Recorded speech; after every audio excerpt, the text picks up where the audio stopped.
John Dawkins is the President of the Legislative Council. Great to have you with us on Flow. Always good to have a chat on Flow, Ricky.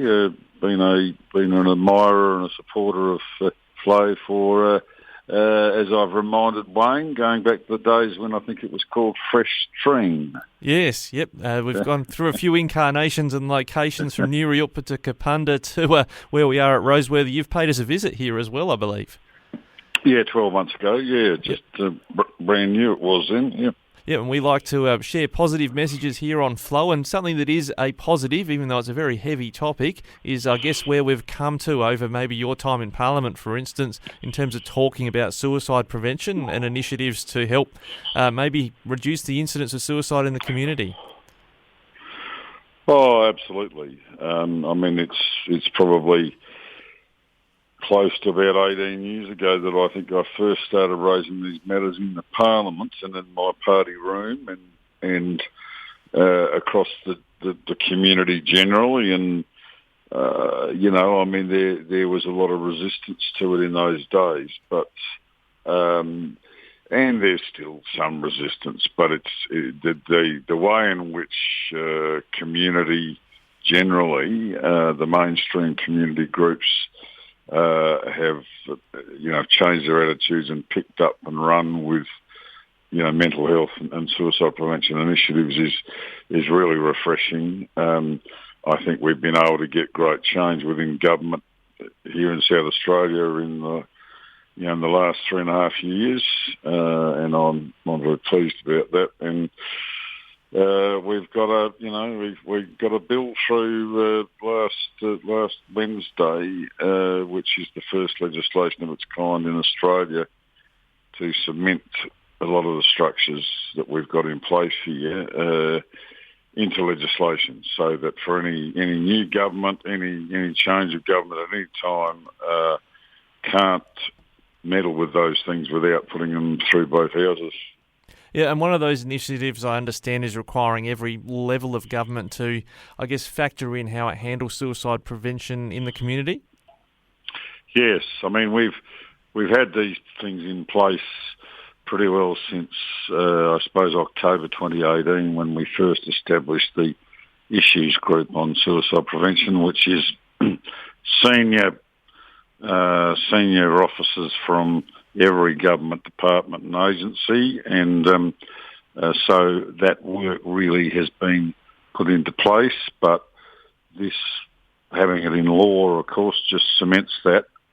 So that's been a great initiative, and one that's been responded to very well over most areas of government. And one of the issues I recall over the journey on this one is just getting accuracy in terms of data, like how the incidence rate of suicide, etc., and getting to the point where maybe we can work towards trying to reduce the incidence of suicide. Is there some improvements through that in terms of the data reporting? Yeah, the development of the suicide register in South Australia has been going for some time between the Office of Chief Psychiatrist, SAPOL, and the Coroner's Office. But the register is now again cemented into law. That will give us much more accurate and timely information about suicide. And I constantly get asked questions about, figures and rates in different geographic and demographic areas, and it's very hard to answer those questions when you're relying just on ABS figures that are quite often 18 months out of date by the time you see them. So this is a great advance, and it's a great part of the legislation. Now, I guess on a very practical note, and it's a tough subject, but if you're concerned about someone maybe having suicidal thoughts, what's the best advice you've come across about how to broach the subject, how to have that conversation? Yeah, well, it varies from person to person, but I think it's the ability to be able to say to someone and say, look, let's sit down, let's have a cup of tea, or, it could be a beer or whatever it is. Let's sit down and have a chat and listen. And in many cases, it is the ability to listen. It's the ability to point someone in the right direction. And I remember a conversation, with a very intelligent, very hard-working, successful person many years ago. But when I suggested that maybe his I suppose feelings of sorrow and sadness continually, he ought to perhaps go and have a chat to his GP. It was as if I had turned a light bulb on, So he hadn't thought of that until I suggested it. There's another chap that, whenever he got pretty down and out, he used to ring me up and we'd talk about our days playing football. So but it's the ability to listen and as I say, point people in the right direction.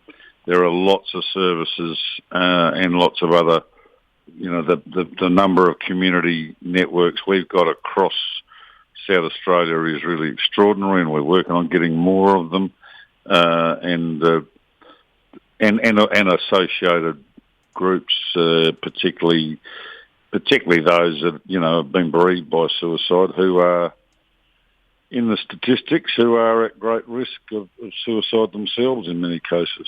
Yeah, and we've had some great progress over the years in the media front, including this obligation to make sure when we talk about these things on the air or otherwise, we provide, these general numbers. There are, of course, local support services, but there's Lifeline 13, 11, 14, and Beyond Blue tends to be a profile contact number as well. Are there others that you think are important people can reach out to in terms of contact services? Oh, there are, and I think we've now got standby support after suicide, who are now nationally, and I haven't got their details in front of me, but they can be looked up easily on their Facebook site or their website. But they're another terrific group,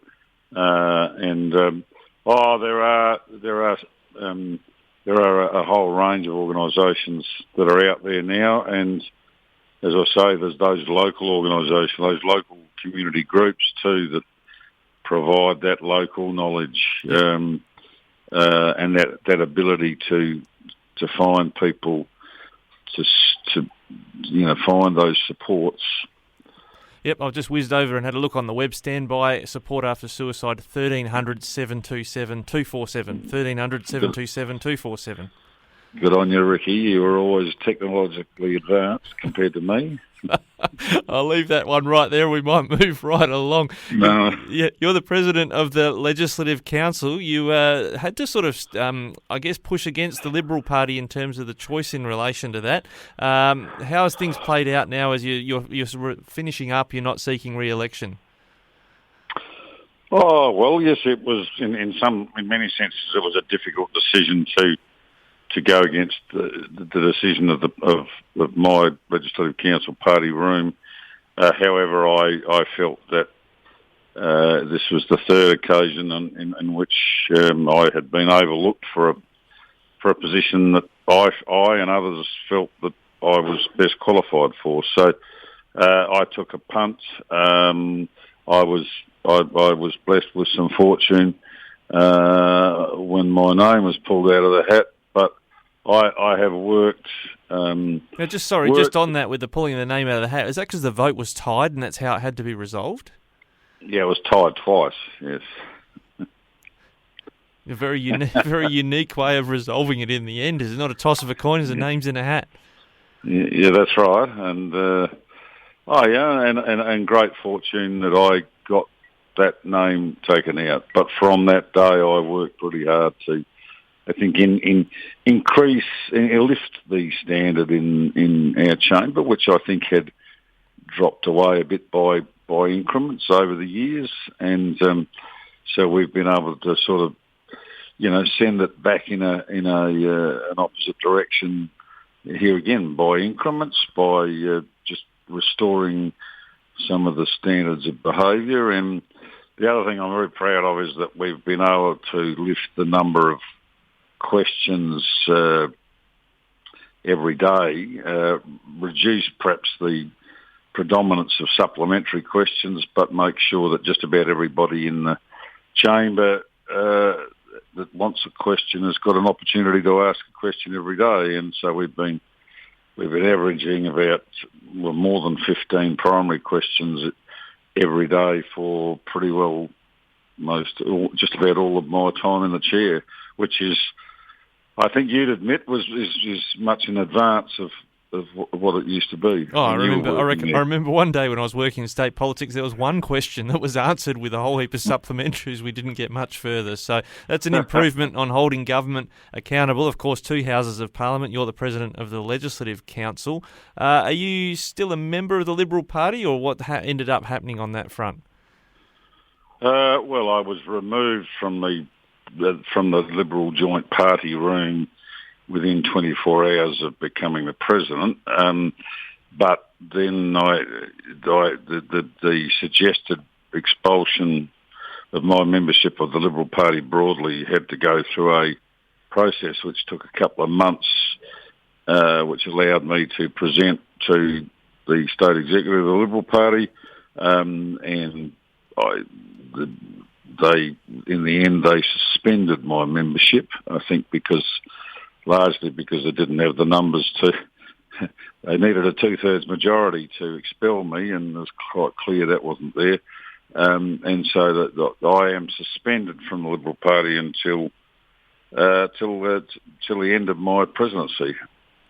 Right, but yes, I guess you're still supportive of the Liberal principles that you were first elected for, but you just had some difference of opinion when it comes to your parliamentary colleagues on those particular votes. Oh, yeah, well, I mean, I was very loyal to the party I was opposition whip for 16 years. I served under 5 different overall leaders of the Liberal Party in that time. I served with 7 different whips in the House of Assembly and worked across the chamber with 5 whips, 5 Labor Party whips. So I don't think my loyalty to liberalism was in question. Yeah. Now, one thing that's a little peculiarity, according to what Rob Lucas told me recently, he's been around the place for a long time as well, that you're sitting in February. The lower house has risen for the election, but you're coming back in February for further sittings. How did that come about? Well, I think this hasn't occurred in my time.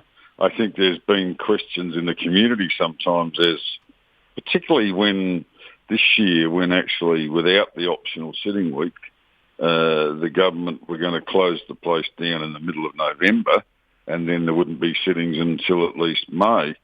I think some people in the community question that.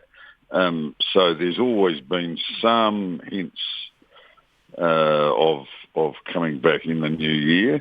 And there was obviously a debate in the House of Assembly the other day, indeed, about and Rob mentioned it on the floor that there was some possibility that the House of Assembly might have come back next week rather than a date in February, which had been proposed initially. You know, when the Speaker changed over, you'd remember that was part of all of that controversy at the time. But ultimately, the numbers in the House of Assembly, as I suspected, decided that they would adjourn until May.